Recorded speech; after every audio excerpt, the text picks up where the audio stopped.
Let's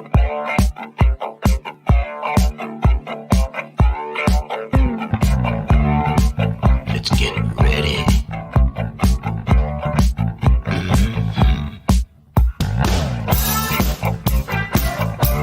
All right, it's Gino's spot. Sit down now. Get yourself a drink. Sit down, relax. Let your stresses fade away. It's time for Gino's spot. We're nearly ready for you. We're just fiddling around behind the stage. We're just fiddling backstage with the buttons. You just step into the circle, you feel shy. You feel all the fuss. Why? When everybody's looking, don't you sigh? 'Cause you've mystified us. Relax, sit down. Coming out of PE town. Got a drink, find a shot. Never mind your liver, get to Gino's spot. Gino's spot. Get to Gino's spot. Gino's spot. Have a laugh, have a giggle, and exercise your middle. Have a Gino shot. Gino's shot. Get to Gino's spot. Gino's spot. Get to Gino's spot. Gino's spot. Have a laugh, have a giggle, and exercise your middle. Get to Gino's spot. Gino's spot.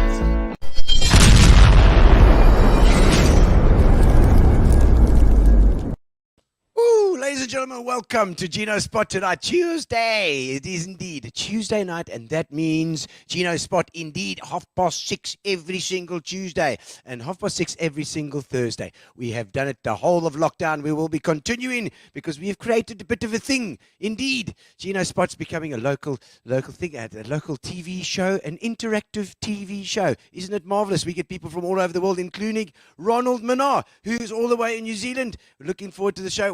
Woken up nice and early as well as Wendy Swannell, all the way from the Republic of Tsitsikamma. Fantastic to have you on as well, Wendy. Lekker. Fernando Angeleri, all the way from there out at Kauscona with the Harley Davidson spot there. Fernando, what is the name of your place there? Put that in the comments there. Lekker little posse. Obviously, Fernando's son getting married, and to Jessica a little bit in a weekend or two. And we're going to be out there as well. Humansdorp Way, fantastic. You know, it's when you know you're getting old, Fernando, when your children are getting married. Yes, Kathy Marsh. How's it, Gino and everyone else? Oh, wow, my favorite color on purple. This is my favorite color. I'm going with a wildlife theme, kind of a wildlife vibe. And I've got my St. Francis shirt. I had a fantastic show in St. Francis this weekend at the brewery. It was amazing. Only my second live outing, and it was a proper show. Proper. Indeed, we've missed it. I've missed it so much over the last 2 years just to have a proper audience, and it was sold out, and it was amazing. It was amazing. Wendy Thompson, how's it, Wendy? Lovely to have you on board as well. Of course, Wendy helps us out behind the scenes as well. She is the one that looks out for our winners. Our winners are the Fitch and Leeds, our prize, because our sponsors are on board.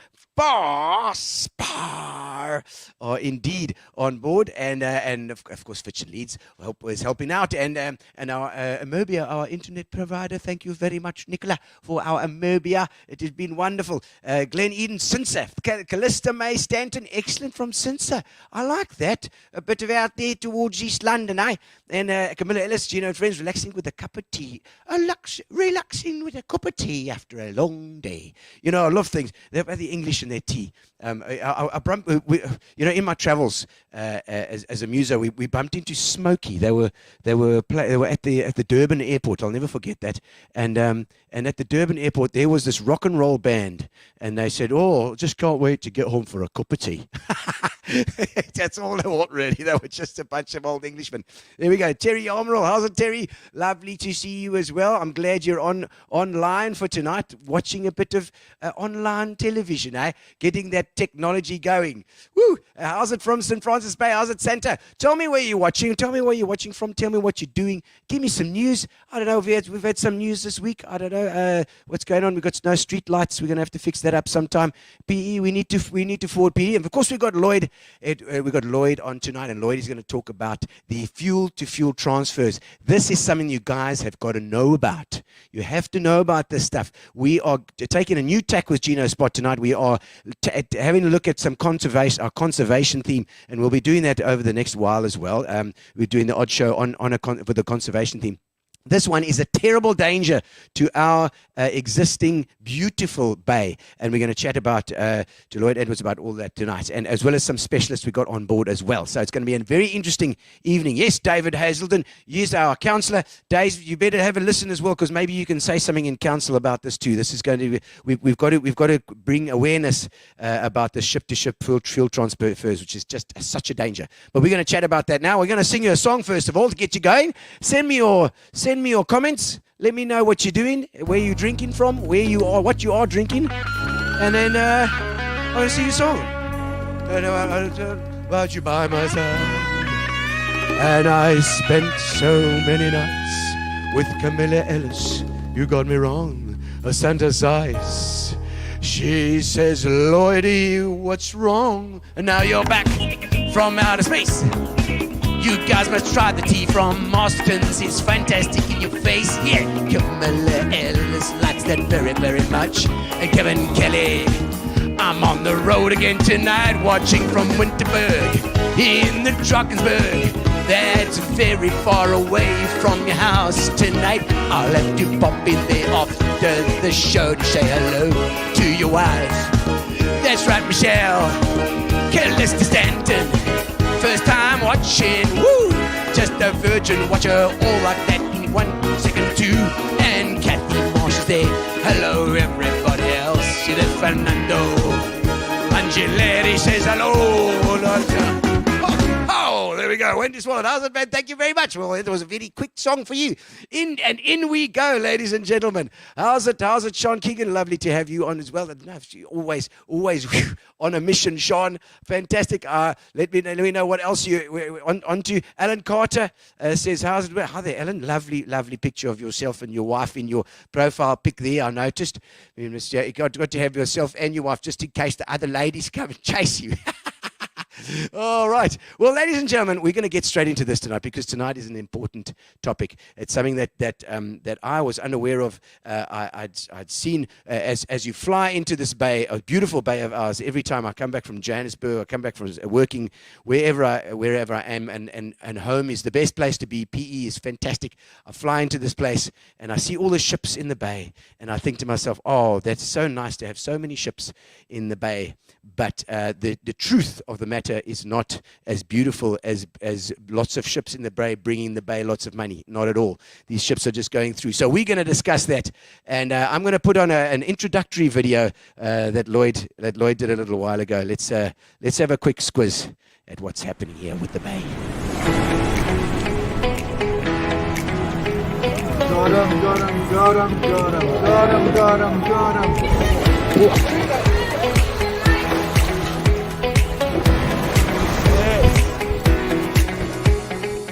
My name is Lloyd Edwards. I'm the owner, skipper and guard of Raggy Charters, and I also run the Baywatch Marine Conservation Project, which was started 30 years ago and is probably the oldest privately funded marine conservation project in Africa.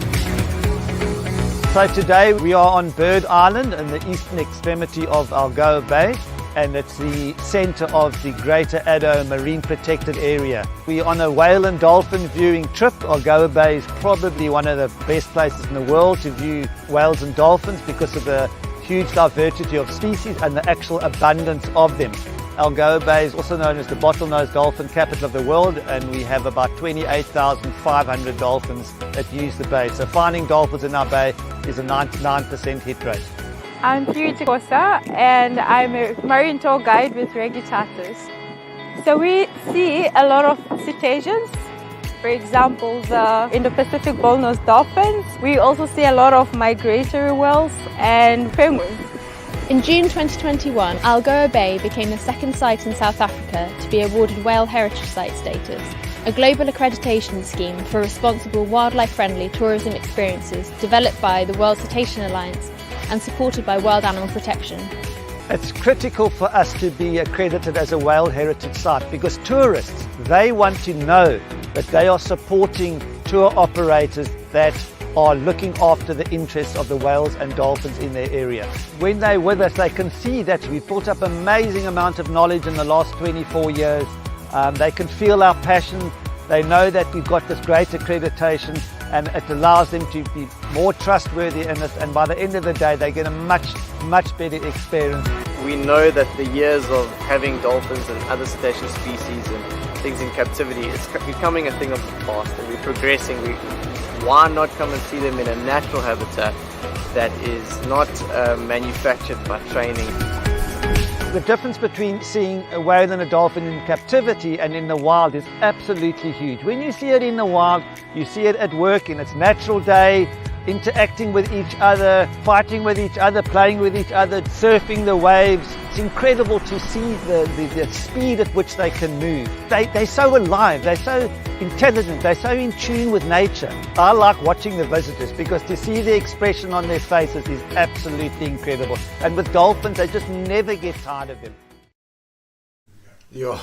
Lloyd, welcome to the studio again. Thank you. And cheers. It's that footage is just absolutely beautiful of our beautiful bay. Special bay. It is. Very it is. special And we've just as by way of introduction, like you did say, you head up Raggy Charters, but I know that that your heart lies in conservation at its core, and I think Raggy Charters just seems to be a crutch that you have to lean on to get where you want to be. Well, exactly. We started the conservation work 30 years ago, Yeah. and after spending 5 years trying to get money, people to sponsor us, we just decided to make our own money. Mm-hmm. So basically, we're a conservation operation Yeah. that uses a business to generate funds that we can carry out our projects. Okay, oh, that's magic, and I've been out on the boat.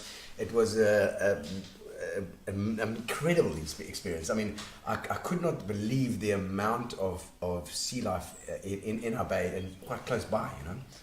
Yeah, it's huge. I mean, I've been to quite a few hotspots around the world, like the Galapagos Islands and in Australia. And you know, Algoa Bay is it's right up there with the best. And I think that's why we get so many tourists that come to look. You know, tourism in our bay generates 7 billion rand annually, and employs like 45,000 people. Yeah, so that's huge, and it's still almost in its infancy, because I think I'm sure there's a lot of work space to grow here, with this, with what we've got as well. Not only the bay, but I mean, in wildlife inland is unbelievable. So that's part of the reason that I say that PE has this massive amount of potential. You know, it's got to have, and the bay's got a big part to play in that. Yeah, no, definitely. I mean, it's. And I mean, just as far as the wildlife goes, I mean, you're out there you just come back from 3 days. Or 4 days in a row, yeah. 4 days in a row I'm out finished. at sea. It feels like he's like a proper chocker fish. Yeah. Yeah. Did you have a lot to drink on the boat? No. Don't drink at sea. You don't. No. Otherwise, you might not make it back with your things. No. So the old captain story is not No, like it used to it be. doesn't work. No, you're not allowed to. Not allowed to anymore. No. It's good. Come on, my hearties, let's go. Just go out to sea then and roll the way back. Oh, sure. Always. And I mean, when I went out as well, you took us out to St. Croix with the dolphins there, and that seemed to be where they congregated. Yeah, they kind of, you know, we are the bottlenose dolphin capital of the world. Okay. We've got 28,500 dolphins that use our bay. It's totally far. 28,500 dolphins, people. It's the most in the world. Yeah, the closest is somewhere in Australia. They've got about 4,000. But you know, we're like 4 or 5 times bigger than anywhere else. And bottlenose. People love to see bottlenose dolphins. Okay. In the beginning, I used to think, that's not so important, because we see them all the time. But people, that's what they want. After 10 minutes with a humpback whale, like today, there's still some humpback. People were like, okay, we can move on. Yeah. But they don't want to move on from the dolphins. So, you know, we've got the dolphins, we've got the sardine run, which is incredible. The BBC are filming that every year. They come to Algoa Bay. And that's seen by 200 to 300 million people. We've got the humpback migration that goes past here. Just explain that, because that we spoke about it on the last show, but they come from up Namibia side. Okay, no. So the sardines and the anchovies, that's your bait fish, the fish that eat plankton, all right? They basically recruit on the Agulhas Bank, which is south of Cape Agulhas, All in right. that big, very productive area. And from there, they start So they moving. breed there? They breed, yeah, they breed there. They Okay. recruit there. Their larvae get washed in Is there. that the joining of the oceans there? Is Yeah, that warm that and- area. Warm Yes. and cold. those- Warm and Instead- cold, instead yeah. of vibe. But very lot of upwelling, lot of nutrients. Okay. So and then they start moving up the coast. Yes. And we get them all the way from February, March, April, but May even.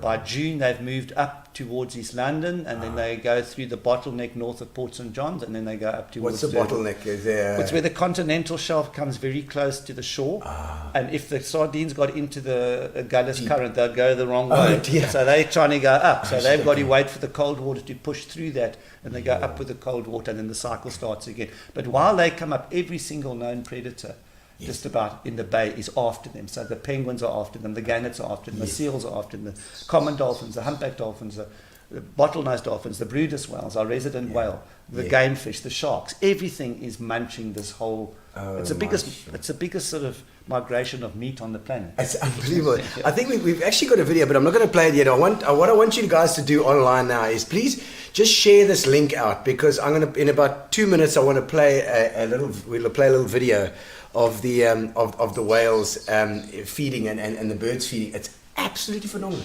Just give us a bit of an introduction as to what's going on there. All right.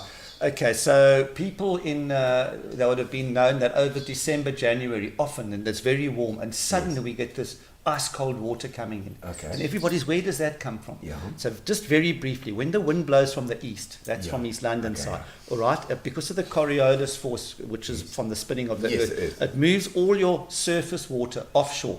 Okay. So your top water gets deflected to the left. That place is taken by nutrient cold water that comes up to the surface, and that's what makes it freezing cold. The wind must blow for 3-4 days though. Okay. All right. Okay. So constantly. Yeah. So you've got nutrients coming up, and you've got a lot of spores from the plankton. Yes. And if you get calm conditions like we've had now Yeah. for the last 3 days, Yes. those spores hatch on the surface. They've got all the nutrients. The plants start growing, which provide 50% of our oxygen, just by the way, which then feeds the zooplankton, which is the animal plankton, which feeds your anchovies, sardines, mast bunkers, mackerel, that kind of stuff. Okay. That's not a red tide, eh? That's not a red tide, Okay. but All right. I'm just but asking. it's- No, not this one. Okay. What is a red tide?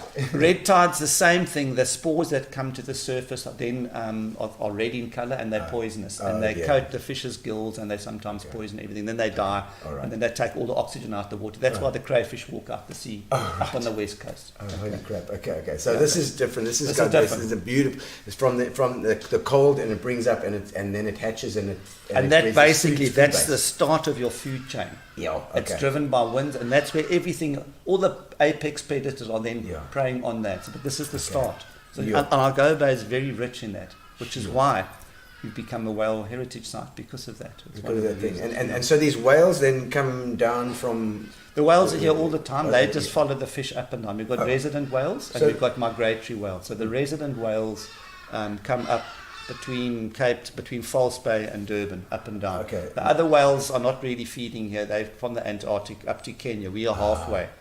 So Okay. the humpbacks, The humpbacks go there. Humpbacks. Which are the ones that stay here? the bride's whales. Bride's what's pronounced Brutus. Yeah. Okay. And it's a long, thin whale, and it's very, very fast moving. Oh, really? You've got a population between Plettenberg Bay and Port Elizabeth of around about 360. Because we Okay. photographed the dorsal fins, Yes. and then we built up a catalogue, I see and that. we've kind of built up a population estimate. Because you only see this thing for a fraction of a Yes. second, and then it's gone. I know. Now you've got to ID this guy. So I know. the dorsal fin is the key. They've got Okay. software that can map Wow. that. To Yeah. plot it as well. So Yeah. they've got apps and things. Yeah, and they're the ones that are getting entangled in the rock lobster ropes. nets. But that's another whole story for Okay. another show. Tell me that. I'm just thinking now. Is there some sort of app or some sort of thing that if you take a photo of a whale, if you see a whale, Yes, then can you submit it and say, well, this is where your whale is? There's a to thing those called guys? Happy Whale. They're based in the States. They're members of this lot, the World Cetacean Alliance. Okay. You send a picture of the fluke, so that's the underneath of a humpback whale. Yeah. It's got black and white markings. Oh. It's like a fingerprint, and they will match it for you if there is a match. Okay. And we're getting some matches from Cape Town to Brazil and to Argentina, which is really cool. Yeah. Across the Atlantic. Yeah, very nice. Not a yeah. problem. We eh? didn't know that the stocks we're mixing the gene pool, but they are, yeah. Wow. So it just shows you, if you want to find a partner, the eggs will go a long way to find it. Well, let's have a look at this video now. It's absolutely incredible.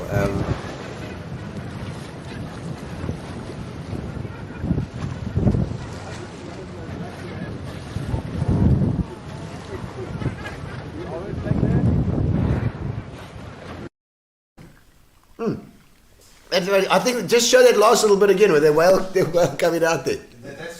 The next one. Yeah, the next one. Oh, yeah. Is that a bait ball? So that's a bait ball. So what's happened here is the dolphins, they make everything happen. Not your bottlenose, your common dolphins. They get the fish, the bait fish, say the sardines and anchovies, into a statutory ball. Stationary. It's not moving. Oh, right. And they bring it closer to the surface. That allows the gannets to feed. Because the gannets, sometimes they can't go more than about 15, 20 meters. Yeah. So that's what helps them. And 20 meters is quite far down. Yeah. They come 100 kilometers an hour. Yeah. So, yeah. And you can see those birds that are just going like... And then once they've kind of fed, then the Brutus whale, which you'll see in the next clip, he's picked up that bait ball being stationary for about a couple of kilometers away with a low frequency sound wave. He picks it up and he knows it's stationary. And he'll come underneath and he'll take everything that's left. He'll no way. The whole lot.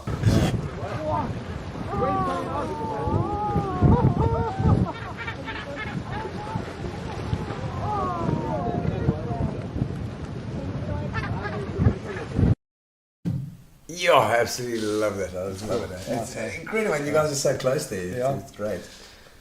Brilliant. And I mean, I know you guys. When was that taken? When was that done? That was just before the ship-to-ship refuelling started. Okay. Gee whiz. Okay, that was done. Because now, obviously, now we've been declared this heritage site. Now we've got these beautiful and the birds. I mean, the penguins are out. I think we've got a big population on the far island, isn't it? Bird Island. Yes. Bird Island. Yeah. It's a penguin. But I mean. Up until a while ago, there was we were saying that these populations have been dropping now as well. Yeah. But we're going to now. This is our beautiful bay, and this is what we've got to give the tourists. We basically we can as PE and as the surrounding area we can use this. This is incredible. What we've unbelievable a resource that we can use if we sustain it. That's correct. Yeah. And like you were talking about figures now. What is 7 billion? Yeah, 7 billion. That was the last, 7 billion, 3.4 million tourists. Yeah. Half of those are on the marine sector. Yeah. And everyone is benefiting. Yeah. And when we've just had the boardwalk built, there's being built now on the beachfront. We've got places where we can our beaches are beautiful. The places where these tourists can go and do this stuff. And now there's this massive sort of cloud hanging over the bay, which I didn't realize until I spoke to you the first time, that what was actually going on here. And so just as a little bit of an introduction, when I flew into I fly into the bay all the time from my gigs, and as you're flying in, you see all these ships out in the bay, and you think to yourself, oh, lovely, the bay, the PE is doing well. There's so many ships in the bay. It must be bringing money into the bay all the time, and what's going, but actually there's something more nefarious. Yeah. Are we going to look at the pictures of the penguins? Yes, I think we can. Let's have a look at the penguin populations at the moment. Okay, so this, I think the first picture that we're going to show was taken in 2002. 2002. Yeah. Okay. Right. Was the first one. We're just going to have a quick squiz here, because just to show you what's been happening. 2002. Yeah. So this was a photograph. I started Raggy Charters in 1997, and then I didn't have a camera in those days. But this was a photograph I took in 2002, and at that point in time, St. Croix Island was home to 60,000 African penguins. It was the largest colony on the planet. Look at those little buggers. And it is absolutely incredible to see this. And this is where I first started taking tourists, and they absolutely loved it. Well, they were looking at you. Now, even, But, oi, what's going on there? even that is not a good representation, because we had about 1.5 million penguins, you know, and then things like when the first settlers came, they used to use the penguins to actually feed into the boilers because they had fat on to help the coal burn. Good Lord. Right. Then they went through the whole egg collecting phase where the people took all the eggs off. Not only that, they'd go and crush the eggs on the island so that the penguins would relay, and then they would take only the fresh ones. Penguins, Wednesday in Parliament, penguin eggs. Really? Scrambled eggs, yeah. Oh, really? Scrambled eggs? Yeah. And then big problem, Jesus. 1967. They closed the Suez Canal after those wars, and the big oil tanker started coming past the Cape, and those oil spills killed thousands and thousands of penguins. So they kind of been nailed, and to that point we got to 60,000. Professor Lorian Pitcher, who did a lot of work on their foraging habits, how far they need to go to get to feed their chicks, and because of her work, it was found that obviously if you fish too close to the island, you're going to catch too many fish, and that the parents have got to swim too far to get food to feed the chicks. And I think it was as a result of her work and other scientists that this whole area was declared a marine protected area in 2019. So the whole area from St. Croix to Bird Island is protected. No one can fish there. So we thought, okay, this is cool. The penguins are going to start going up on the trajectory up because they've got plenty of food and everything. Yes. But and what happened? If you look at the next photograph, this was just prior to when ship-to-ship refuelling, fuel transfers started in 2016. This was 2015. So you can see there are a lot of penguins still on the island. But the important thing about why we're harping on penguins are an indicator species. And it's easy to study them. You can go onto the island and grab hold of them and measure them and weigh them and check their stomach contents. All right? So they indicate if their numbers start falling, that's an indicator that there's something wrong with what's happening in the bay. They are yardstick for what you can measure. Yes, the canary of the sea. That's right. Okay, so yesterday I took a picture. Of St. Croix Island. Look at that. That's the same.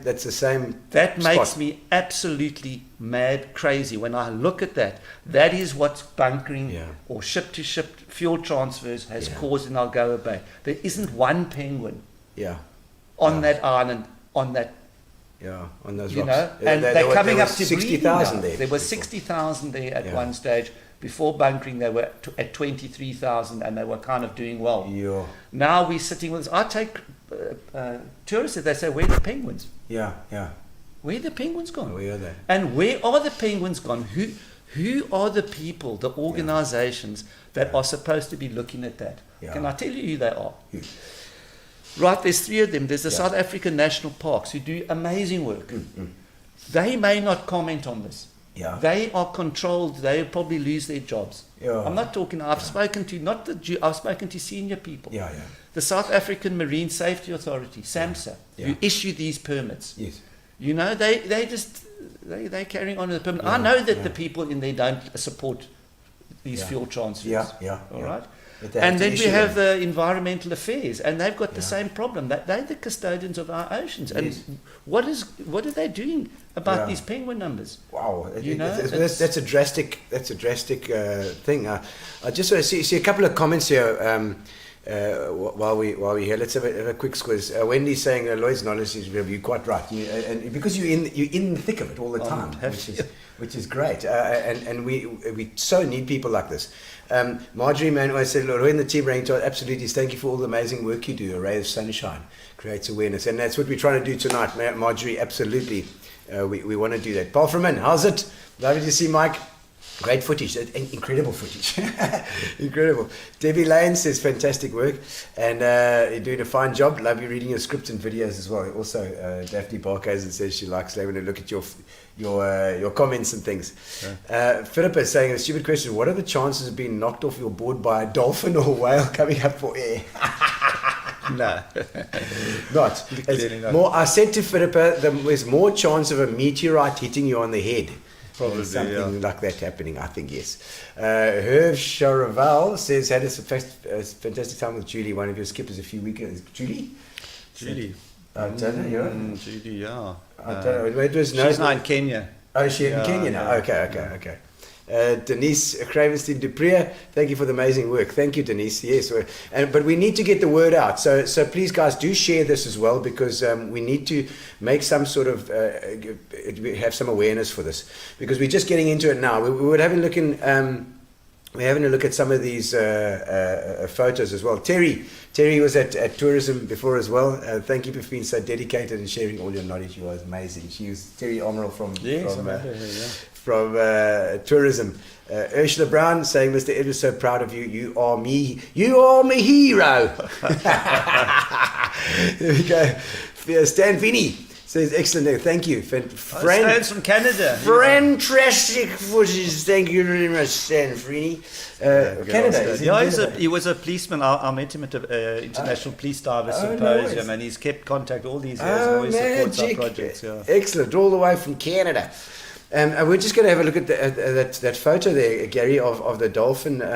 There's a dolphin there jumping out of the water. That's what you see. Yeah, that's what we're seeing now. You know, we've got these tourists expecting this most amazing experience, Pristine. and we've won all these awards because of the animals.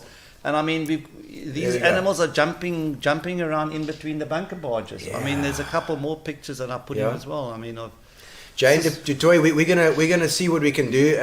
Jane, how do we help stop fuel transfer? Do we assist Joe?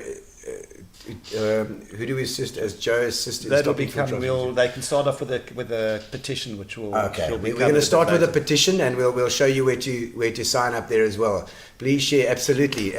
Please share with everybody, because we need to get this word about this out. I mean, look at that. There's a barge thing. There's another one. There's another ship there, right there with these. That's happening. That is this hotspot of biodiversity and nutrients and fish and food is right in the middle a national of park, where basically. they are bunkering. I mean, doing these ship-to-ship fuel transfers, and it's right next to the marine protected area. You couldn't have it in the worst place. It's kind of like I see it. It kind of almost like Kruger National Park.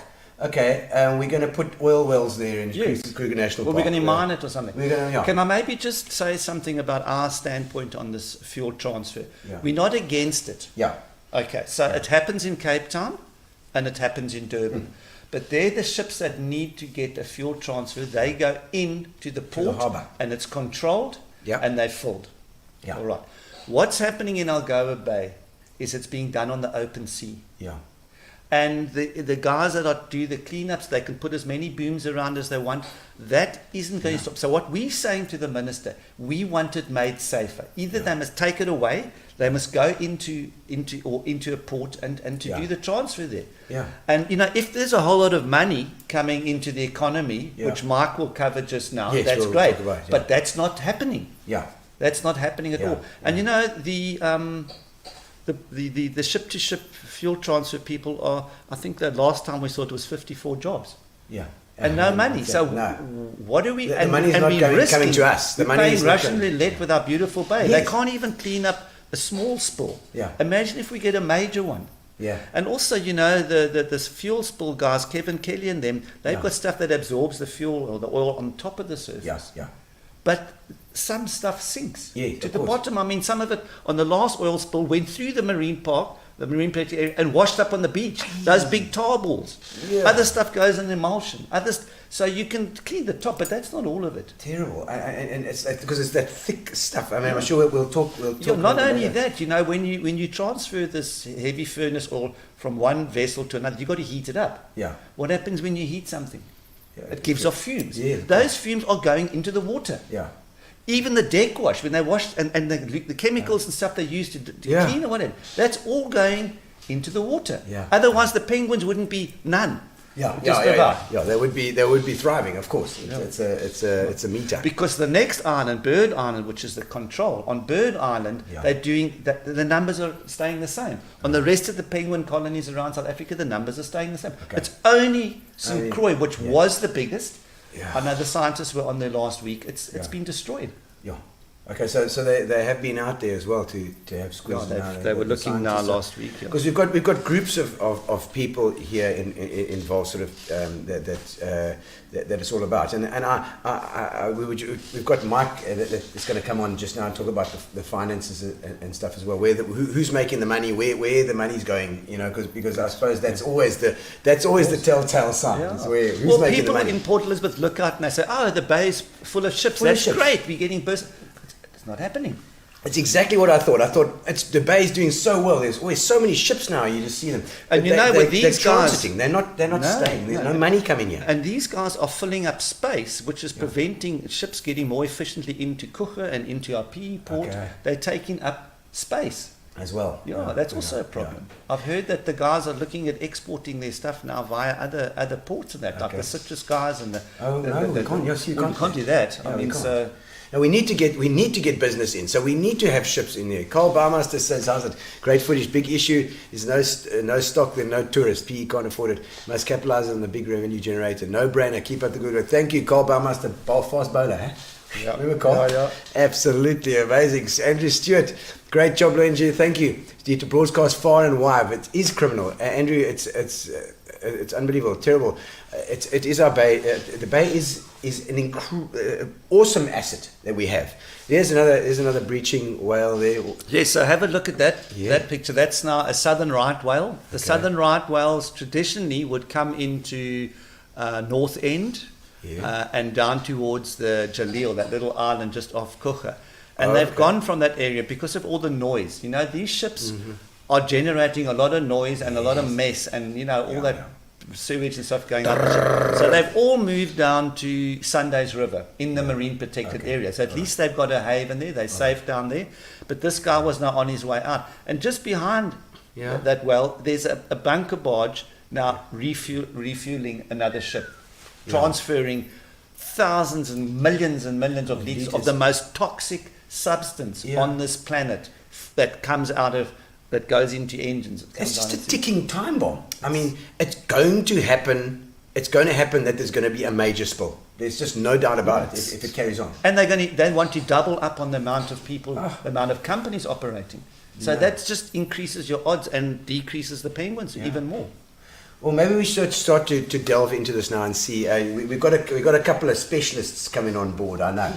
Tell us, Mike we're going to get Mike on now just to talk about the finances a bit as well and who's making what and what. Okay. But maybe you can give him a little bit of an introduction. Yes, what he is. So yes, Mike Bellis is a retired engineer, a very accomplished one at that, and I think he's been involved with the sea for his whole life, I think, and he's a great fisherman.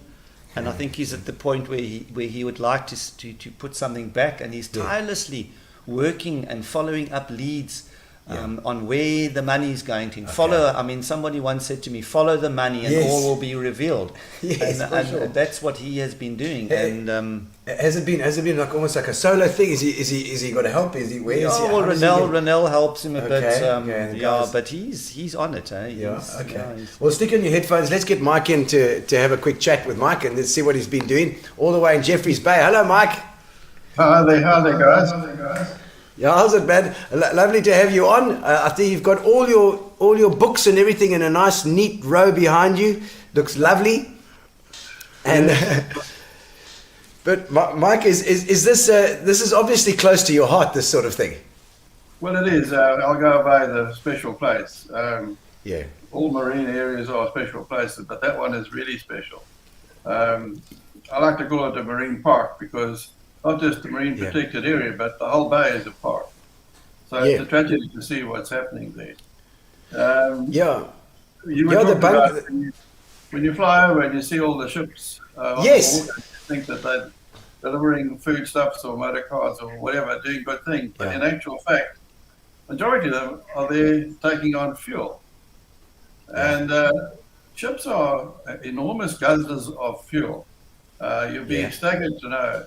A vessel takes something like between 15 and 20,000 tons of fuel in its tank. And every time it comes to fill up, it doesn't fill up, it takes a parcel of fuel on board. And the average parcel is about 600 tons. Now, 600 tons is a phenomenal amount of fuel if you compare it to what we use in our motor vehicles, for example, or anything like that. Yeah. It's crazy.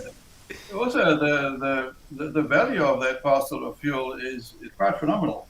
If you take a parcel of fuel like that, you're talking about, well, we got the figures from on a monthly basis in 2020, and we're looking at billions of rands of fuel being transferred over a year. So it's a very substantial amount of fuel that's being transferred. Yeah, and does that money doesn't come through PE at all? Well, it doesn't at all, because what's happening is that the mothership goes off to Jeddah, in the Red Sea, and fills up with 60,000 tons of fuel oil, and comes back to Algoa Bay and parks off. And then the bunkering barges take parcels of fuel from that mother vessel and transfer them to the passing ships. So the cash actually goes from the ship owner to somebody else in Switzerland, to Saudi Arabia in terms of the fuel. So if you look at the annual turnover in terms of fuel transfers, we worked it out. It's worth about 6 billion rand per annum if you take the figures in 2020. Now that's an enormous amount of money, but none of that, or very little of it, comes ashore. Yeah, in our bay. That's the money that's been transferred in our bay, and none of it is coming to us. And there's no VAT paid on that. There's no tax. Yeah, you can't say none of it. There are commissions paid to various people, and there are people that perform various services. So there are some money gets transferred. Are those people in PE, or are they inland, or is this government, or is it? Well, you better go back to 2018 when it first started. One of the large bunkering companies received permission to take on transferring fuel. They were the starting operator there, and to do that they had to have a local company as a partner. They have a BE partner, and a BE partner obtains a commission from doing it. So what's happening is that the licenses are awarded to a company who in turn recruit an international shipping company to do the actual transfers. So there's not a lot of money that end up coming ashore. But that's the money side of it. But from the point of view, actual number of vessels which are operating in the bay, it's quite phenomenal. In 2020, there were over 1,200 fuel transfers that took place. That works out to around about 4 to 5 a day. Now, to have 5 ships being transferred, there were 9 bunkering barges operating in 2020, and for every 5 ships being fueled in a day, there's probably 5 more queuing up. So at any point in time on a day, you could have 20 vessels parked off in the bay with their engines running, with the bilge water being pumped out, with the sewage being pumped out all into the bay, and that happens every single day. So you've actually got a small town of people, if you like, camped out on the bay on all those vessels, and there's no services in terms of treating the effluent that's coming off the ships. The garbage is disposed of, all sorts of things like that. So the amount of pollution isn't just the oil spills; it's a whole lot of other things as well.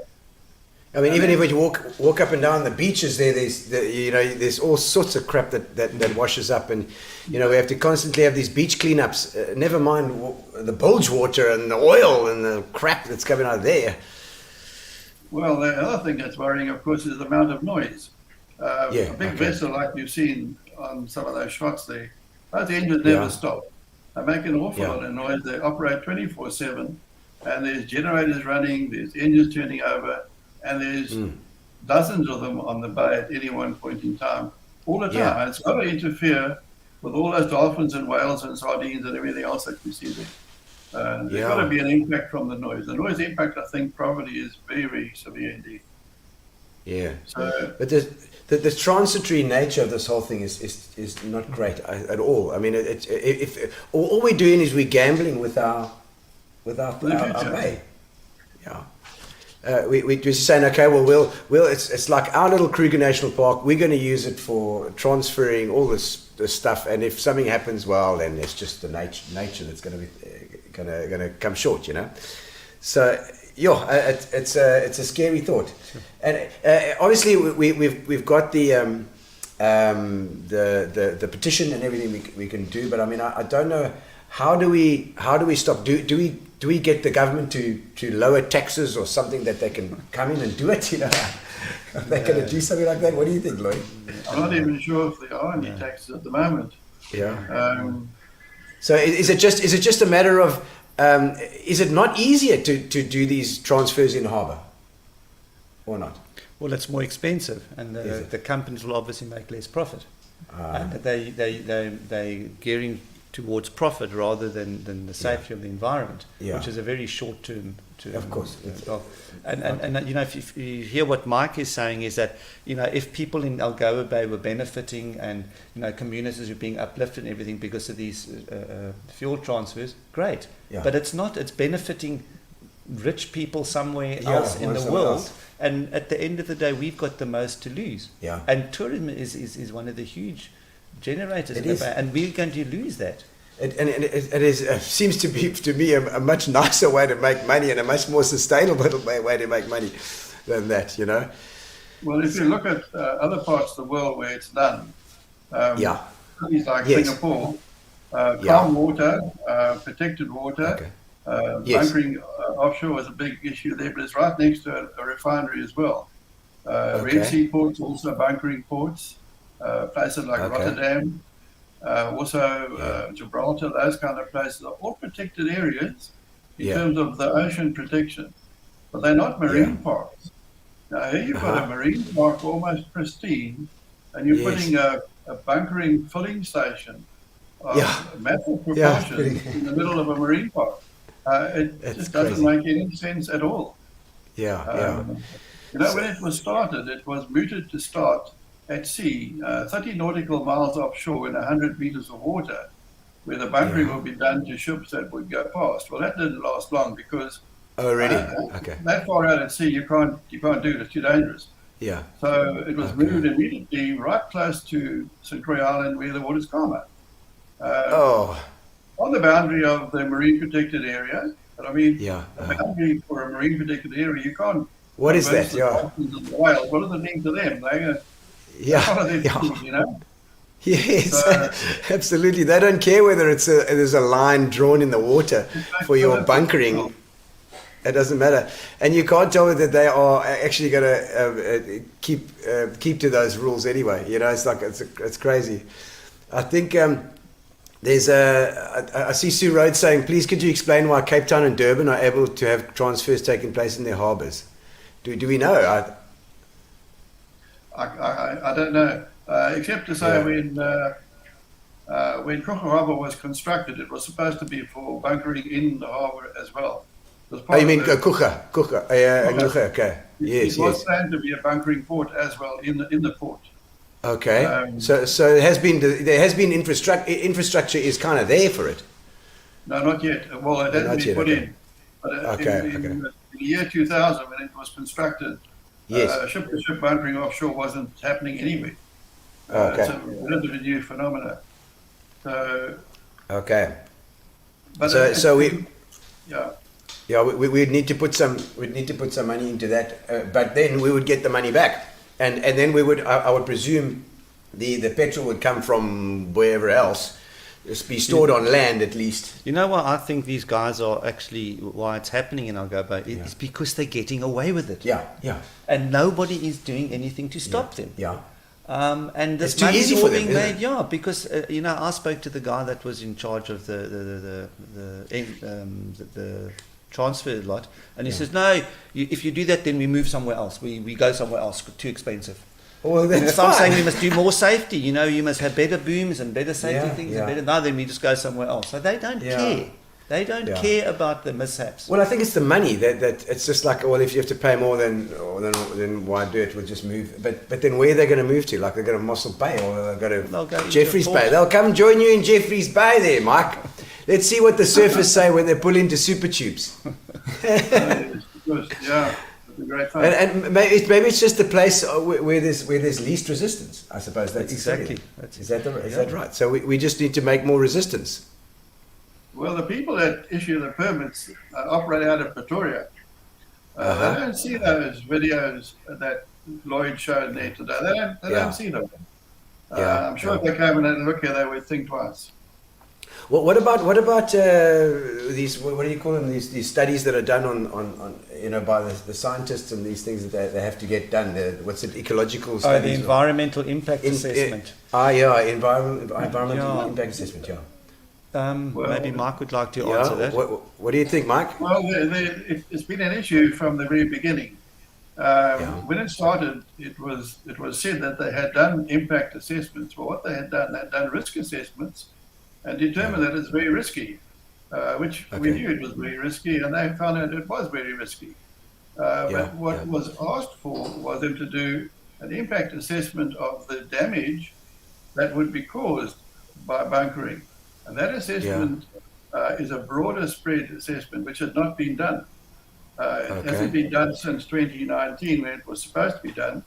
And there was a moratorium placed on the issuing of any more licenses until it had been completed. That moratorium has been in place until most recently. SAMHSA announced that they're going to lift the moratorium and issue the license. But they still haven't had the impact assessment done. They haven't done the impact assessment at all. In fact, they first of all said it had been done, and we found out it hadn't been done because it still sits on someone's desk. It hasn't been commissioned at all. So, and surely the bunker people are happy that that's happening. Of course, bunker people aren't interested in doing it at all because I think they know what the answers will be. Right now, there's everyone saying that yes, there will be an impact assessment done sometime, but meanwhile we'll just carry on anyway. So I don't think we'll ever see it. There we go. Rory's saying long-fingered politicians will be part of the profit chain. That's it. Unbelievable. It's like, and I think that the only way is to get it into Nucha. That I mean, if they're going to do it here, and otherwise, if they want to move, then they must move, I suppose. But it's like there needs to be enough of a stink made in order for them to. We're trying to do it. Yeah. It's all looking towards a legal outcome. Okay. Well, Mike, thank you very much. Thanks. The problem is that people haven't been consulted. I mean, when it started, no one came along and said to Lloyd, what impact will it have on your business? No one spoke to the fishermen and said, what's it going to do to the chocker fishermen and so forth. So there's been no consultations at all with those communities. Really? None whatsoever. Even the chocker bar, because I mean the chocker's a big industry here as well, huh? They are horrified at what's going on. You say they were at the public meeting as well? They came, Dino Moodley, he came and gave they're firmly behind us. They're not happy with the bunkering, as well as the pelagic guys, Pelagics? Just for normal people like us, what's pelagics? Fish that don't live on a reef, fish that move around all over the show. And you get your reef fish that stay in one area, the whole last pelagic fish will move. Like sardines are pelagic. They're pelagic. Okay, I learned a new thing tonight. Do you have any final thoughts, Mike? And if there's Lloyd, if there's any ideas that you need Mike to cover before we move on.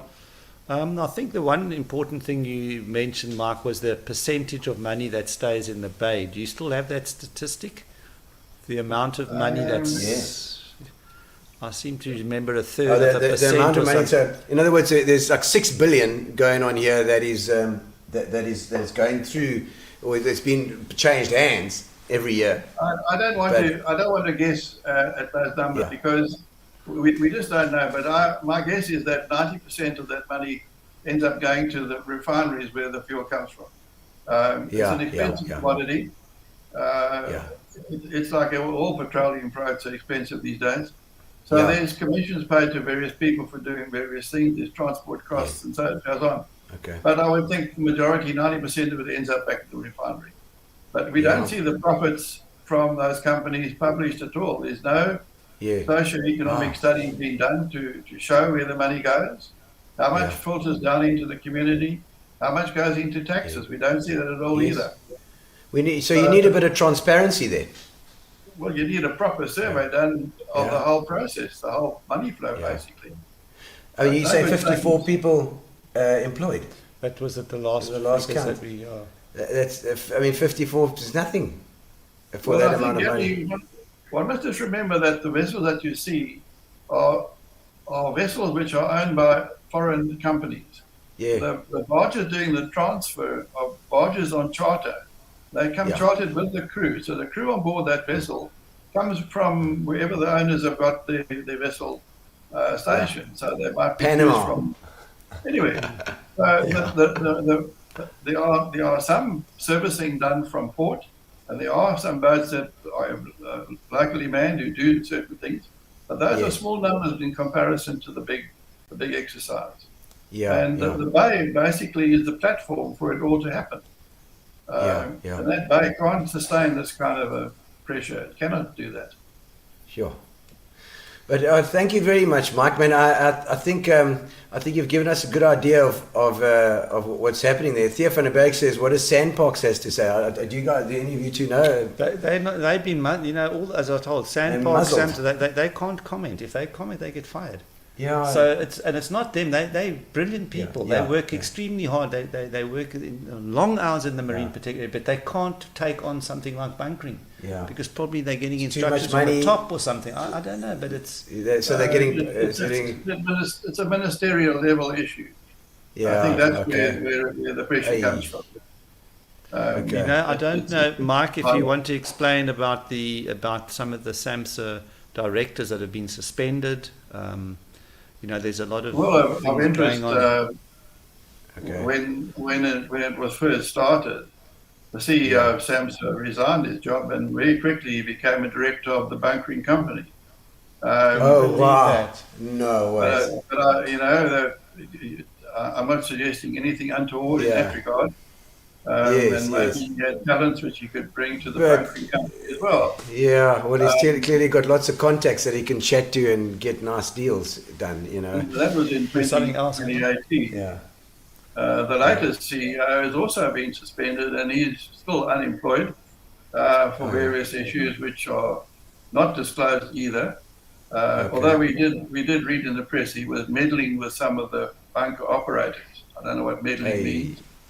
But those are rumors. Those are rumors in the press. Yes. Vicious rumors.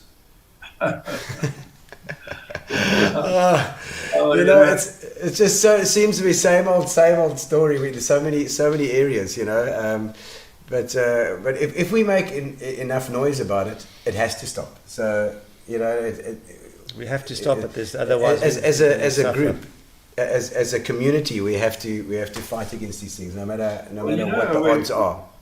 Gary, we saw what happened with the Shell, with the oil searching vessels, which were taken to court quite recently. And that kind of action probably could happen in this regard as well. But it needs deep pockets, people to fund those kind of... I think the Shell thing was a success story in the end, so that's what can be done here as well. I see Grizel Hart saying, "Can you keep up the pressure? Who's assigned to do that EIA? And should there have been a follow-up?" We don't know. EIA hasn't been done. Yeah, it hasn't been done yet. Gee whiz. No, it's been. So, it was to be commissioned by Portnet.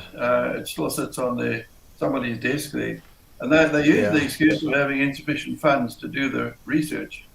Right. Yes, of course. In a multi-billion rand industry, you can't afford to do an environmental impact assessment. It's always a case where there's millions of rand going through there, but then you can't afford to pay the 5 rand to just do the EIA to say no. Well, you come to the conclusion that there's really no intention to do it. Because, of course. That excuse is a nonsense story. So there's other reasons for not doing it, and I don't know what they are. Well, I think we're gonna have a look. Thank you so much, Mike. That's very insightful, and we're gonna move on now to Renelle. I think Renelle's gonna come in. We've just got she's flown in from Lord knows where. Thank you, Mike, and we're gonna bring Renelle. There we go. He's on again. Just to say goodbye. Yes, you can watch him backstage. Enjoy our backstage snacks while you're there as well. Okay. Thanks, Mike. Ciao. Oh, that's Mike. So, I mean, he's there retired, working in J-Bay, helping when he can. Yeah, he's incredible, amazing. Doing his thing. It's fantastic. And he's clearly knows his stuff too. So he's digging there. All right, so our next guest is Renelle, who's just flown from somewhere to somewhere. Do you want to introduce him? Yeah. So, Renelle's been was introduced to the Algoa Bay, and she's an industrial chemist, so she understands what goes down with the chemicals in this heavy furnace oil that they're using. Mm-hmm. And I think she took it on herself to do the research. And she drew up a 32-page concern report to the minister, all about bunkering, and what is going on and why it shouldn't be allowed here. And that was sent. She didn't get a reply to that. But then we went through the whole lockdown phase, and she's come out there guns blazing. And she's from Dispatch, so she needs to be treated with caution. From the patch, all the way from the patch, Renelle. Hello. How's it, man? Lovely to see you. Thank you so much for coming on. And so Lloyd's introduced you as a bit of a firebrand, like a fighter, a warrior. Is that true? All the dispatchers are warriors. So. Moss. Well, you know what? With the musicians, I hope it's the same as the conservationists, because all the good musos come from Dispatch. You take PE. We've got lots here, lots of talent. Always. But now, tell us about your dealings with the bunkering. Then Lloyd's given a bit of an introduction, but this report, tell us what you've been doing. Okay. After the spill in 2019. Okay, there was a spill in 2019. Okay, because I didn't know that. There's been 3 big ones. 3 big ones. Well, they don't say they're that big, but okay, they were big. They were big enough. Yeah, there were actually 8 spills. We know about 3 because they ended up in the newspapers. But there was a spill in 2019, and penguins were. Lloyd actually saw the penguins, and they were oiled, and they had to be rescued from the St. Croix Island, and the penguins actually died. Some of the penguins died because of the oil that covered them. It's a major thing if endangered species are dying in our bay, and that happened in 2019. And we didn't know. I didn't know where it was coming from. I've seen the ships standing in the. I've seen the ships laying in the harbour, thinking they're waiting to go into port to deliver something or whatever. Yes. And then, actually, only in 2019 we discovered what was actually happening on our bay, on the surface of the bay. That there was the refueling taking place, and the oil spill was from one of the refueling tankers. Yeah. So I also asked the questions. I'm an environmental chemist, and I also have done environmental impact studies, and I did specialist studies. So I immediately asked the question, where is the EIA? Because I haven't seen anything. Normally they have to have a public meeting, they have to have public announcements. Yes. They have to involve interested parties. And someone like Lloyd and Raggy Charters definitely is an interested party. Yeah. And they were not involved. So we started to ask the questions, and we find out there was nothing done. I always say they just slipped onto the surface in the bay, and they were lying there, and nobody knew what they were doing. Yeah. So then we did I did some research, find out what's happening, look at the impacts that can happen and has happened. And we wrote to the Department of Environmental Affairs, Department of Transport, and SAMHSA and TNPA to just ask them what is happening, and can they do an EIA? Where's the legislation? Why is the legislation missing in this case? Yeah. And then they have implemented a moratorium on the amount of operators. Yeah. So the moratorium was in place from 2019. Yeah, gee whiz. I mean, but well, the moratorium should actually be that they stop bunkering until it's done. I mean, surely, like you say, we haven't even spoken about the chocker fishermen that are involved in any other fishermen that are involved, you know. So it's crazy that it's even allowed at the moment. Yes, we wanted to stop the bunkering and we asked for those studies to be done. And the public participation as well, the communication with all the interested parties. Yes, and just transparency that we know what's happening, and how did they come about to decide that Algoa Bay is the place to do this? Yeah, it's the place. Yes, because it doesn't. It just is the what? The worst place to do it. Yeah. Yes. I nearly said most wrongly placed, Lloyd. Yeah. It's the worst place to do it. We don't have an oil industry. We're not geared up for dealing with oil spills. Yeah. They've put it directly next to the MPA, which is also the worst place to put it in Algoa Bay. Yeah. And in actual fact, they redrawn the MPA to accommodate the bunkering and also the fish farm. So you have to ask the question, is the Department of Environmental Affairs really protecting our interest? Because that certainly doesn't seem that way. Yeah. No, and at other areas where there are penguins, there's and the MPA, there's a buffering zone. But here in Algoa Bay, there's no buffering zone. It's directly, this refueling station sits directly next to this marine protected area. I always say, you were talking, I heard a little bit that you were talking about the Kruger National Park.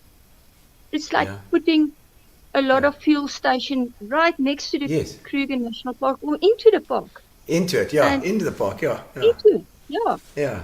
And that will never be allowed. No. So why now? Why here? Certainly a lot of questions that we asked. In 2019, we draw the graphs on the penguins and the decline of the penguins. We submitted it to the department. In 2020, we draw more graphs and explain the graphs better to the department because they were looking at the penguin protection plan. Yeah. And in 21, we redid it. So we've done a lot of graphs. Yes, and try to explain it better and explain it better. But it doesn't seem to be making any difference. So the I mean, it's not the work that you've done. Also during COVID as well. I suppose the money has been a problem as well, because the first thing to get shelved is conservation stuff when it comes to COVID, and so it has been a battle. But we've got to fight it now, because it's got to a point, I think, where it's dangerous. We're expanding it now. That's what's going to happen on the 1st of April. On the 1st of April. They're going to issue another 2 licenses. So now you're doubling up on what's already not working properly. And it's going to just increase the spills, and it's going to increase the amount of toxins that Renelle can probably explain to us why this is so bad, going into the water with more operators, more boats, more movement, more everything. And of course we've been worried about the shell seismic testing. The seismic testing's got nothing on this. This is way bigger. Yeah, no, this is real impacts. The environment already has been affected. It's not going to be affected. It already has been affected. Yeah. The just how badly it has been affected. We can look at the penguins. They are like the canaries in the mine. They show you what the environment is like. I don't know if you have dealt with the penguin situation. Yeah, Yes, Yeah, I actually used that same word, the canaries in the mine. I thought, but please you use that because I used that myself. I showed 3 slides. I showed the slide from 2002 when there were 60,000 penguins on the island when I started, and then I showed the one from 2015. That was the year before bunkering started, and there was still a lot. And then I showed one from yesterday. I'm sorry. There we go. Okay. We're showing you. That's the first one there, Ronald. You can see it. It was 60,000. Okay, yes. And then we've got it there. And then that was the year before bunkering started. So they were still doing fine. We had about 23,000 penguins in because they'd managed to get the fishing under control and have this whole marine protected area. So now their sort of nutrition was taken care of. Yeah. And then I took a picture yesterday, and there wasn't one penguin in that photograph. No. And I bring tourists there to look at the penguins, and this is what I get greeted with. Yeah. I mean, it's the same place after 6 years of bunkering. Unbelievable. I mean, Renel, you're an industrial chemist as well. I mean, maybe, I don't know if you can explain what actually happens here when the bunkering... Yeah, the fuel and the spills and why it's so toxic. Maybe you can explain. Yeah, I just want to say one last thing on the penguins. If 80% of the penguins if there's a decline in 80% of breeding pairs in penguins over 5 years, then it's not a question of we're going to monitor next year again, and we're going to monitor next year again. That's what's happening since 2019 that we have told the minister that there's a problem. Because in 2019, the penguins declined by 40%, and we told her there's something seriously wrong. So what they have done since 2019 to now is actually nothing. They've just counted the penguins. So we are going to count the penguins until they're counting into extinction. This is what we're currently doing. And I'm part of it because in 2019 I made people aware, but nothing more. So at this stage, Barbara Creasy must fly down. She must come here. She must come and see. She must take action. She must say it's a serious situation. I mean, they are in danger. That we don't get that action, so it's time that we take the action. Maybe on the HFO, yes, I'll tell you a little bit more about heavy fuel oil. It's called heavy fuel because it is heavy. Yes, okay. They don't call it heavy for nothing. The density, the density of the oil is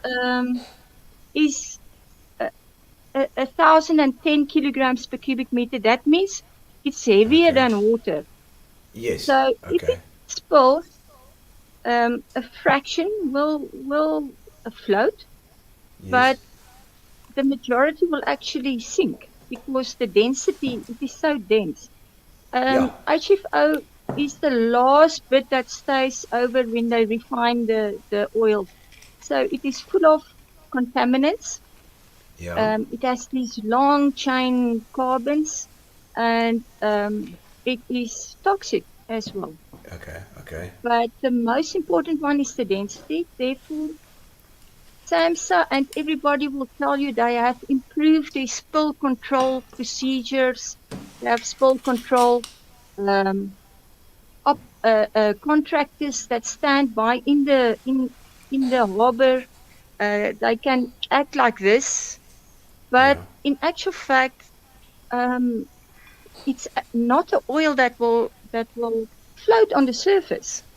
So some of it will float on the surface, but the majority will emulsify, will disintegrate, not biodegrade, just disintegrate, and will actually be in the water itself. But you can't get it with this normal spill control method. It will stick to feathers, it will stick to fish, it will stick to algae, it will stick to plankton, whatever. And then we can see what happened in November. They had a spill. They cleaned the spill, but 2 weeks later, they had to pick up tar balls from the spill from the beach between Hogan Park and Sundays River. because then the spill moved through the MPA onto the beach, the spill material. So well, see, I just saw now. Luke Bucker, there was a comment. It says if you see how dirty the sea sand is from the Dolosa to Hog Park, it's coincidence that the offshore from that stretch is where the bunkering is occurring. That's just what you were talking about now. Yes.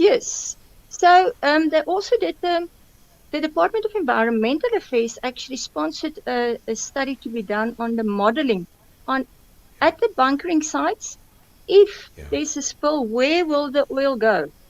And the guy did a study, and it showed clearly it will move into the MPA, it will move onto those doluses, it will move along the beach, right to Bird Island. It can even reach Bird Island. Yeah. So that is why the situation of bunkering right next to the MPA is the worst place. And then terrible. Not only will the HFO, or is the HFO very dense, it's also toxic. It is it is class for humans, of course. It's really dangerous. For marine animals, it's classed as a toxin with long-lasting effects in the marine environment. So it's the worst fuel that they can use as well. So there's a lot of worst case things that are happening in the world. And the thing is, the penguins show us that there's something wrong. Otherwise, the numbers won't drop so drastically. So probably the MPA is contaminated with all the chemicals. As soon as the HFO lands in the water, it doesn't biodegrade. It breaks down into maybe smaller bits, and the chemicals come out, and those chemicals get absorbed, and it will bioaccumulate. It won't go out of the system of fish or dolphins or penguins. It will just so you mean those fish that over we time, and then they will die, most probably from toxin. Yeah. So tell me, Ronel, that the pelagic boats that are catching sardines and anchovies, will those sardines and anchovies obviously be absorbing some of those toxins, because that's going for human consumption? Yeah. So surely that's a bit of a problem. Yes, they can. They will absorb it. If because these oil molecules will sit on the algae and the plankton, and the fish will eat that. And the bigger fish will eat the smaller fish that eats it. So it bioaccumulates in the ecosystem. So it will get worse with time.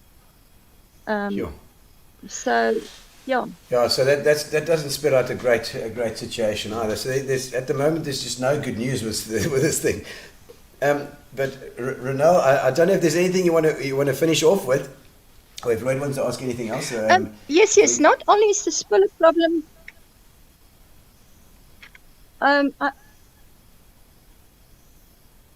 Okay. Yeah, I can hear you. Yeah, I can hear you. Oh, okay. Not only is the spill a problem, but the vessels burning this HFO is a problem as well, because there's a lot of contaminants in the HFO, and it will settle in the MPA and in the water as well. So it will combine with the water droplets in the atmosphere, and then it will settle. So there's a lot of contaminants that are reaching our bay. Oh, that is hectic. So in other words, if it's going like you say it is, eventually our dolphin sure population... we can hear you. So our dolphin population is eventually going to be affected. No, it's saying our dolphin population will also eventually be affected, which is our heritage. It's our heritage site, Yes, and then the whole ecosystem will be affected, and we lose this absolute natural heritage that we have. That we have to protect. So we are busy with creating awareness. So thank you for this opportunity. It's a pleasure. Ronel. I think the internet is a bit slow there as well. But Ronel, thank you so much for coming on. You've been wonderful. And Thank you. And you're doing Nelson Mandela Bay proud. Thank you so much. Okay, Well done. Thank you, Ronaldo. You've been a tireless helper, and we really appreciate the work that you do. And we know you've got 2 children at university, and it's taking up a lot of your time and money and effort. So to still find the time to assist us, really, we do appreciate that. Oh, she's amazing. She's amazing. Thank you so much, Ronel. Brian Bateman said, have you called carte blanche to expose it as well? I tell you that. Brian, I actually did. I've sent them, there's 2 people I know in carte blanche, and I've sent them both links to tonight's meeting. So hopefully they will pick up on it. Or if all of you mail them, it'll do us a lot of good. Mandy Watson says, in the end, who's actually accountable for these things? I mean, the guys that are getting the money, they're sitting in Saudi Arabia. It's our government officials, I suppose. Well, the departments must be accountable. Yeah. They are the ones that are paid to do this work. And we voted them in. So we've got to put pressure on those guys. It's true. And I mean, yes, Wendy Swanell, thank you, Ronella and Mike, for raising awareness. Yes, they have been, and it's just the small group at the moment, but we are going to make it bigger. Wendy Thompson, with the shelter barker, there were protests peaceful, and there were lots of media coverage. The same should be done for this fuel to fuel. It's definitely getting media coverage is important. You're right. It's kind of the marketing of this thing, because you need people to know about it, and people are sufficiently upset about it, which they should be. No doubt, given fresh water woes, this will also impact the option of using a reverse osmosis to provide drinking water in NMB. You're right. Nobody wants oil in their water.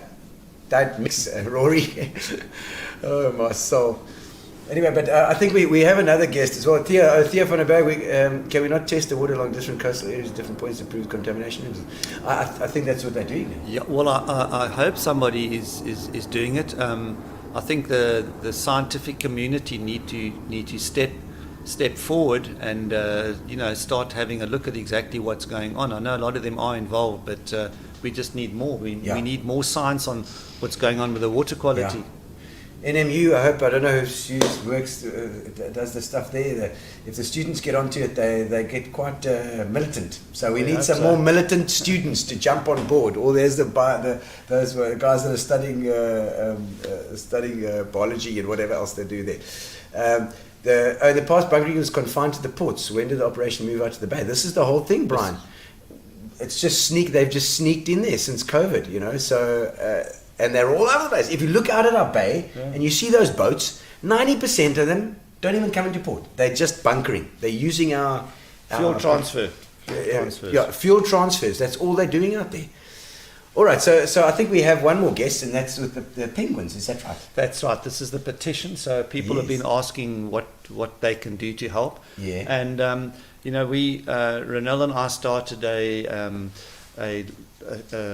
anti-shark long-lining petition, because what was happening is that the longliners were catching far too many sharks along our coast, decimating shark populations. They set a line which is a few kilometers with baited hooks, and they catch all these beautiful sharks. They come up, head off, guts out, fins off. Fins go to the east. They use for shark fin soup. It's got no nutritional value. It's just to give it a consistency. And all the meat goes to Australia, the fillets. And then they eat, I was in Australia in 2019, it's flake and chips, mate. Flake and chips? Flake and chips, mate. Yeah, that's what they eat. Our shark meat was going down Australian toilets. Jeez. Our sharks. And their sharks are all protected. Oh, yeah. Of course. So they were using ours. So we petitioned the minister. We got 33,000 signatures. And the minister, Barbara Creasy, give her a due. She came to the party. She appointed a panel of 9 people. It was, I think, 6 scientists and three administrative people, and they reviewed the whole shark longlining industry. And I think that's where we're sitting now with the petition. We need to get enough signatures on that. I'm not sure. I'm sure that this our next speaker will tell us how many we've got. But people need to do that. And guys, please, share it with your groups and do it. Sign the thing. Get that. And then, as Renelle said, we must actually get the minister to come to here and let's okay. take her out Barbara and show Creasy. her. Let's get Barbara Creasy now. Message that lady. We Yeah. need her here. Tag her on Facebook. we need to get the minister down here to do it. Lloyd, do you want to introduce Monica Stassen? She's Yes, I'm not. I don't know her very Monica well very because well, there was Deal with Nikki normally. Nikki. Yes. There was a swap around, but I gather she's from Sandcob and Yes, she's yes. going to speak about. She the works with petition. Nikki at Sandcob, Yeah. and she's very nice. Hello, Monica. Hi everyone. Hi. How's it, man? Lovely to see you. And I mean, I don't know if you've been listening from backstage, so you know the drill. Yes. You're from Sandcob. Is that right? Yes, I'm from Sandcob. I actually only started at Sandcob in February, so Oh. it's the game. But Yes. yeah, I'm from Sandcob. And So you're going to be I'm- the face of it. well, I'm taking over a lot of the work that Nikki was doing. She was meant to be here tonight as the preparedness and response manager. So this issue is very close to my work and to my heart because I Okay. will be coordinating Sandcob's response to any oil spills going forward. Yeah. Yes. Okay. So tell us the story. I mean, this is obviously a problem in the bay, and it's only going to get worse. So how do we deal with it? What would be the Sandcob guys? What do they do? We basically were rescuing penguins. That's right, and rehabilitating. Yeah. So we do have a centre in PE. It's in Cape Recife. So if people want to go check it out, they can go check it out. Pine Lodge. And view it and go see what we do there and support the work that's done there. They're always looking for people with a bit of free time on their hands and stuff to volunteer and to lovely. Our respondent network. But like Sandcob is mandated legally actually to respond to any oil spills involving seabirds along our coastline. And so we have over the last few years responded to basically any oil spill that's occurred since 1968, if I got my years correct. Every major oil spill that we've responded to, and the most recent ones that have all occurred actually in Algoa Bay. So the last, I think, 4 oil spills we've had in South Africa have all occurred within Algoa Bay, and the last 3 have been attributed specifically to bunkering. And yes, we have developed a strategy for treating and washing seabirds, but I really want to stress something that that it shouldn't be the focal point, because it's a very stressful thing for a bird to endure. It is difficult to do it, and even afterwards we know that it affects them in the long term. So even African penguins, which can survive being washed, and we have an incredible success rate. We release a lot of the birds that we wash, their breeding is affected. There's long-term consequences to being oiled, and so we really want to prevent a spill at all costs. And so this is where we've been really advocating and have had a strong advocacy focus in this, and really trying to get policy to change so that we ideally can have no oil spills. And this is our concern, because not only is the bunkering right next to St. Croix, which everyone's heard tonight, is in a terrible state, and that photo that you showed, Lloyd, was heartbreaking of what St. Croix looks like. I mean, it went from being the biggest colony of African penguins to virtually nothing. But we've also got Bird Island, which has the biggest population of Cape Gannets as well, and other seabirds. And some of those birds they don't handle washing or treatment very well, captivity very well. So we really want to see this done, and we want to see an end to this, because the other point I wanted to make is people keep saying, but these spills are small, but it's not the size, the volume of oil that is spilled that's the concern. It's the location. A very small amount of oil spilled can affect a lot of seabirds if it occurs anywhere near a seabird colony. So a few tons of oil spilled can affect a huge number of seabirds at St. Croix and a huge number of seabirds at Bird Island. If the weather is right and the currents are right and the time of year is right, we could have a major crisis. Yeah.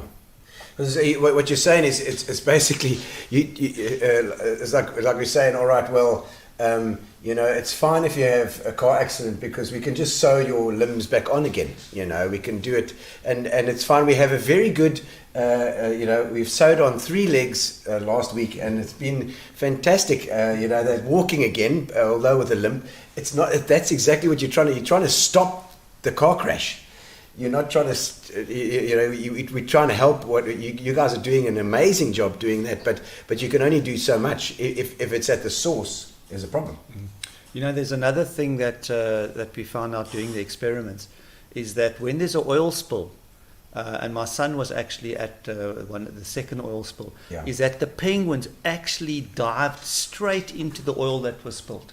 Really? And they thought, why are they doing this? And the reason they're doing that is that oil has got something called dimethyl sulfide. It's a chemical, which is the same chemical that when a zooplankton eats a phytoplankton, so when the plant plankton gives off dimethyl sulfide, so that smell. So that's their key. So they get there where the plant plankton's been eaten by the zooplankton, and that's where the fish are eating the animal plankton, and then that's obviously where the penguins catch them. So they are attracted to that oil. It's like catnip for penguins. Yeah. Penguinip. But not healthy. No, not at all. Way. Not healthy. Not at all. And I know that Nikki's okay. So obviously we've got the petition which can help. What can we do with the petition? Do we take it to government? What do we do with it? No, that's It's a complicated story. No, but we just take it to people. We need them to sign it now. Yes. People need to participate. So the more big numbers call we is get, signatures. We need a lot of signatures. Okay. Numbers talk, and it shows that people are concerned and people are unhappy. So anyone that's having doubt that a petition is like, people are thinking, oh, it's just another petition. It's not. We've seen it. I mean, I shared the example of the pelagic fish, the longline fishery. It got the government's attention. The shell seismic surveys also started with petitions. It got, yes, it ended up in legal, but it got attention, it got interest, it started something. And so we really need people to share, and sign the petition. Add your voice. It's critical. We're sitting at just over 11,300 signatures on the petition, and we would really love to see it, hit. You want hundreds of thousands. Oh, I mean, that would be a dream.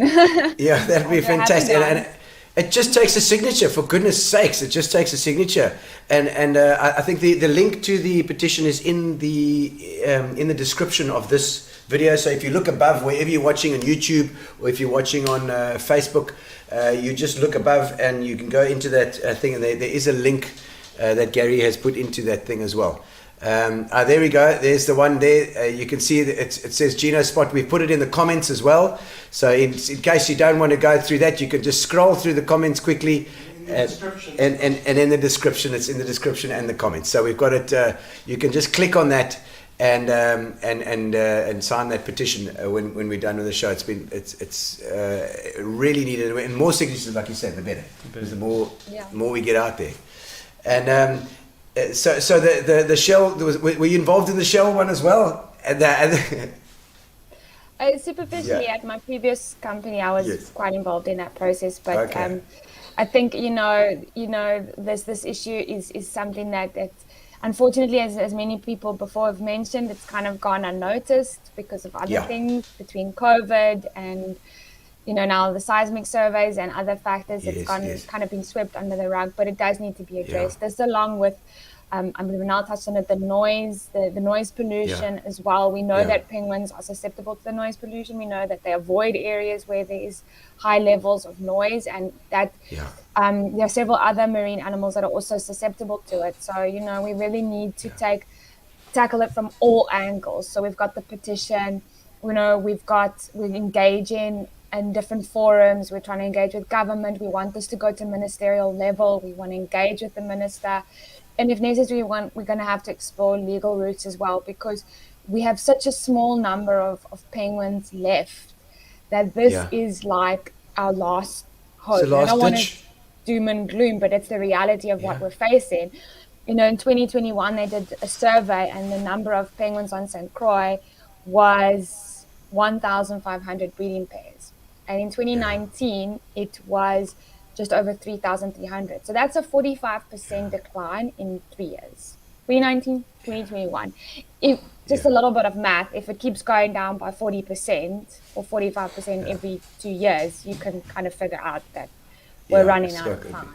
And it's the problem is it's actually going to be worse than that, because they're now doubling up on the number of operators, which will mean that it's going to decrease even faster. It's like this elephant in the room, you know. It's you look out in the bay, it's plain to see. There's boats that shouldn't be there because they're not bringing in anything else. All they're doing is polluting our water. That's the only thing they're doing. Exactly. Is that right? Well, that's summing it up. And we get a lot of it's about money, and we're trying to promote jobs, and we're trying to encourage the economy. But you know, despite a lot of requests to see that information, we haven't yet seen it.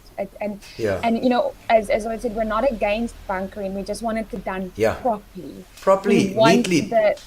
The studies done. We want the environmental impact assessment. We want these studies to be done with all stakeholders involved, not cherry pick a few select individuals, but bring people into the room, have a discussion, and let's really do this properly. Because you know, there's the saying goes, prevention is better than cure, and that applies to seabirds as well. You know, as I said, my job is to respond to oil spills, but if I could go through my job career and not respond to an oil spill, that would be fantastic, because that's the best interest of the seabirds.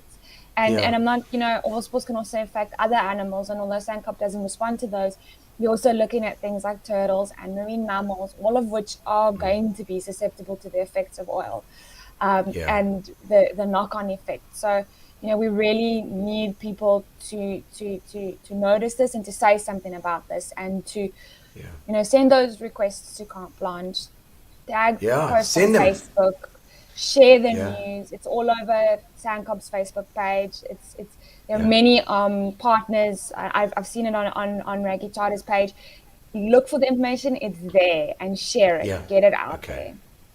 Well, I mean, if we want to build PE, if we want to build Gqeberha, Nelson Mandela Bay, we need this resource of all these beautiful birds and dolphins and whales. We need this biodiversity in our bay. If we don't, the tourists are not going to come. We're going to get no money into our town to grow it, and that's what we need to do. This place.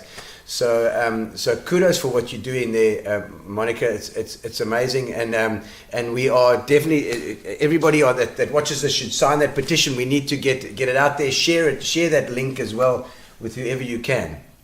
Yes, and communicate it. Whatever way that you can as well. You know, you never underestimate the power of people putting their voices together to make a difference. We have to do it. Like, African penguin is our only penguin we got. We don't have any other penguins here, and it's an iconic species that we risk losing in the very near future. You know, I think about it that my children, when they're grown, might not even see a penguin in the wild at the rate they're going. And to keep that in mind when you're looking at things. You know, penguins are like, we've seen what's happening with rhinos and some of the other iconic species. It's bad.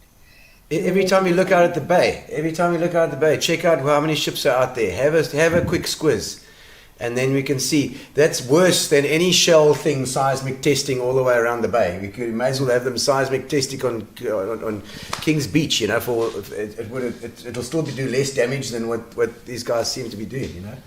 So, but thank you so much, Monica. Is there anything you want to finish up with before we wrap it all up? No, just as reiterate everything we've said before and everyone else said before. Please sign the petition. Use your voice. If you know, let's get the media interested. Let's keep the pace going, and then there'll be calls probably going out there if we decide, you know. For example, if we want to go a legal route, it's going to cost us money. It's going to cost time and money. And so, you know, if people have expertise or whatever that they want to share, or you know, to just to keep an eye out for that, because that will, you know, we'll reevaluate our next steps in the coming weeks. But keep an eye out. There'll be definitely more that people can do, and more options that people can explore in the coming weeks. Oh, great. Well, we hope to get the news out there. Lloyd, is there anything you want to finish off with as well? No. It's you know, of anyone that goes to sea in Algoa Bay, I've seen this so firsthand of what's going down, and I'm deeply shocked. I mean, I every time I go to the island and I just look at it, I think I could have done something more. You know, I got an award for contributing towards penguins from BirdLife, and I feel like I think I need to give it back. No, I haven't done enough, and I've watched them go down. You know, and I'm trying as hard as I can, but everyone's just got to jump in now. It's a wee thing now. We've just got to get there. I'm sure guys like, you know, even the cleanup guys like Kevin Kelly who are doing these cleanups and stuff, I mean, they don't want to have to do this stuff either. You know, they can help when there's a real situation here. If there's a tanker that comes in that goes into harbour and something breaks, you know, that's a risk that we know and we can understand. This seems to be a risk that's just like, well, you know, we've got no control over it, which we can't have. We've got to have control over that risk. Yeah. So thank you so much, Monica, for coming on. If anybody sees a seabird in distress or a penguin in distress, they can give you a call. Just look up the Sandcob Facebook page. All our details are there, and like I said, there is a branch in the area, so please go check it out and yes, for sure. Report any seabirds. So. Come visit. We'll come visit. Thank you, Monica. She's gone off. Thank you so much for coming on. And Lloyd, thank you. It's been such a learning curve for me from the time that I told you I'd turn you into a conservationist. No, we'll get there. And I'm still want to look at other stuff as well. We were talking about trees and we were talking about plant life and stuff as well. Is there any good news in this, Lloyd? Is there any good news that we can take out of I suppose the fact that we are in this already? I don't know. I wish I could say there was some good news, but I can't. Not yet. I can't. You know, and when Renelle was talking, I started thinking about the food chains and how these toxins are going in. You know, dolphins, for example, you know, they'll eat that food and it'll gradually build up. Yes. And then those toxins will actually be passed on, especially the first calf will get the mother load of toxins. And we found that with DDT. Yes, and with stuff the owls and stuff. Yeah, but but the predators. I mean, how's this story talking about poisons? Yeah. We had some scientists on the boat once, and they were working with penguin eggs on Bird Island. Yeah. And they found DDT in the penguin eggs. What? And they had to work out where does this DDT come from, and guess where it comes from? From the river. From Zanine. Zanine. Up in is that Mpumalanga? Yeah, Mpumalanga. Yeah. So they're spraying DDT, okay, on the food, whatever. It gets washed off. It goes into the Limpopo. It goes down to the coast. Goes into the current. The current comes past here.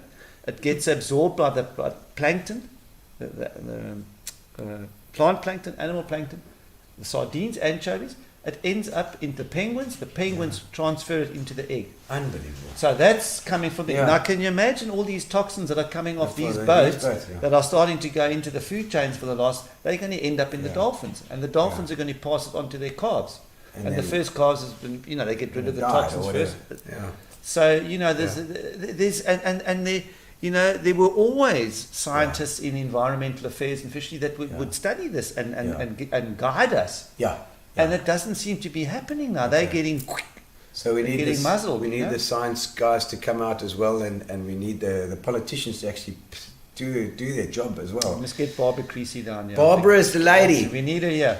I see Gary's just put a question there. Are there any? What are the next steps and the likelihood of success? He says. Petition 1 to try and get. Got to get the petition to get the support. Yeah. Then we are looking at the legal routes, but that's a lot of money. So there's some initial, we can write letters, legal letters. Okay. But then when it comes to litigation, you're probably looking at a huge amount of money. So if that's where we have to go, that's where we have to go. And we've got some very good attorneys that have both been involved in the seismic surveys. And we feel like we struck a blow for freedom there. Yes. Our tails are up. Yeah. So we can take these guys on, and I'm sure we will find. If we have to find the money, we will find it. Yeah. It's got to be every single time this happens. Everything is something we've got to look at every single industry, every single thing, because the corporates are always going to take a little bit more than they should, or a lot more than they should actually. So yeah, got to do it. Thank you very much, Lloyd. There's no one else. There's no one else. No, it's only us, guys. It's only us. It's our bay. We've got to make a plan here. We've got to make a plan. Thank you so much for coming on board. It's been great. I think we've learned a lot and a different Gino spot for a change. Okay. I think we've done it. So, ladies and gentlemen, we have one more thing to do, and that's our competition, which is our Petition leads that we give away every week. We're going to put you guys in a washing machine here and see what we can do. Let's check it out. Here we go. Bring it into the stream. Or everybody that's online at the moment, we're going to see who's going to win the Petition leads tonight. Yeah. Who we got? Rory Norton. Oh, excellent, Rory Norton. Looks like you're the winner. Wendy will get hold of you as well, and we can figure out where you are. We'll send you a case of Petition leads for your gin and tonics, Rory. I hope you like a bit of gin. Fantastic. Thank you so much for joining us. And on Thursday, we have Brent Keevy. Brent Keevy on Thursday. We're going to interview Brent and see what he's all about, what makes him tick. Sportsman, and he does, with Profit, he does finance in sports. He's got his finger on a whole lot of pulses. We're going to chat to Brent. Great to see you guys. Thank you so much for joining us on Gino Spot. Thank you, Lloyd. Thank you to Spa, and thank you to Petition leads and Amobia for our internet and our support. But Spa, you've been absolutely wonderful. We love you, man. And we'll see you on Thursday.